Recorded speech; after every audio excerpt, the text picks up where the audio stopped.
واقف حسن يوسف، كرة عن طريق حسن يوسف، هنشوف هتتنفذ ازاي. الكل بيتكلم، لعيبته تتعامل بذكاء وتسديده شديد شديد شديد، ويبقى طلائع الجيش حديد. هدف الاول اتعملت بذكاء خارق، ذكاء خارق، تحدث حول التحرك العالي.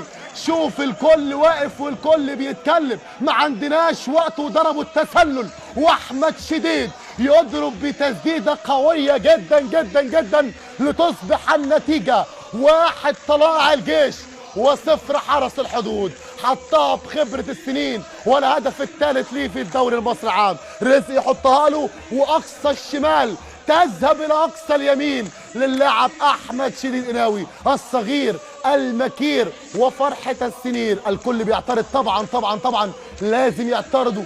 قالوا ان الحكم لسه بيتكلم مع اللعيبه، ما اعرفش هو ادى صفاره الاشاره ولا ايه، لكن اتنفذت سريعه جدا جدا، وضربوا الحائط البشري كله. هدف على طريقه البلاي